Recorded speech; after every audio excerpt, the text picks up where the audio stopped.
സാമ്പത്തിക തിരിമറി നടത്തി സസ്പെൻഷനിലായ ജീവനക്കാരനെ തിരിച്ചെടുത്ത Thiruvithamkoor Devaswom board. Aryankavu Devaswom sub group ഓഫീസറായിരുന്ന AV വിജേഷ് നടത്തിയത് 50 ലക്ഷം രൂപയുടെ തിരിമറി. വിജേഷ് ജോലി ചെയ്ത മറ്റിടങ്ങളിൽ ഓഡിറ്റ് നടത്താൻ കാലതാമസമുണ്ടാകുന്നതിനാൽ സസ്പെൻഷൻ പിൻവലിക്കുന്നുവെന്ന വിചിത്രവാദം. തുടർ നടപടികൾ ഇല്ലാത്തതിനാൽ ദേവസ്വം ജീവനക്കാർക്കിടയിലും അതൃപ്തി പുകയുകയാണ്. കഴിഞ്ഞ ഡിസംബർ മാസത്തിലാണ് തിരുവിതാംകൂർ ദേവസ്വം ബോർഡിന്റെ Aryankavu Devaswom sub group officer AV Vijesh നടത്തിയ ഗുരുതര സാമ്പത്തിക ക്രമക്കേട് കണ്ടെത്തുന്നത്. ആര്യങ്കാവ് കിളിമരത്തുകാവ് ദേവസ്വങ്ങളിൽ 50 ലക്ഷം രൂപയുടെ തിരിമറിയാണ് വിജേഷ് നടത്തിയത്. അസിസ്റ്റന്റ് ദേവസ്വം കമ്മീഷണർ ഓഫീസിലെ ജൂനിയർ സൂപ്രണ്ടിന്റെ നേതൃത്വത്തിൽ നടത്തിയ ഓഡിറ്റിലായിരുന്നു ക്രമക്കേട് വ്യക്തമാകുന്നത്.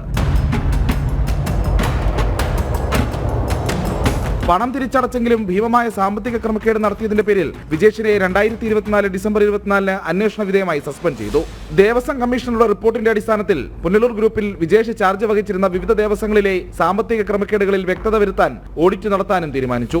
എന്നാൽ പിന്നീടുണ്ടായ ഉന്നത ഇടപെടലുകളിൽ ഓഡിറ്റ് നടപടികൾ പേരിന് മാത്രമായി ഒതുങ്ങി. 5 മാസത്തിനിപ്പുറം തുടർ നടപടികൾ ഒഴിവാക്കി വിജേഷിനെ സർവീസിൽ തിരിച്ചെടുത്തു. മറ്റു ദേവസ്വങ്ങളിലെ ഓഡിറ്റ് നടപടികൾ പൂർത്തിയാക്കാൻ കാലതാമസമുള്ളതിനാൽ അന്വേഷണ വിധേയമായി തന്നെ തിരിച്ചെടുക്കുന്നുവെന്ന വിചിത്ര ഉത്തരവും ദേവസ്വം കമ്മീഷണർ പുറത്തിറക്കിയിട്ടുണ്ട്.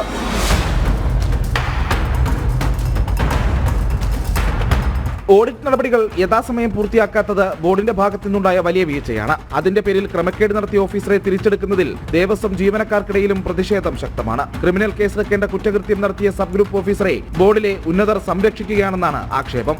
പ്രജിത് മോഹനൻ, ജനം, തിരുവനന്തപുരം.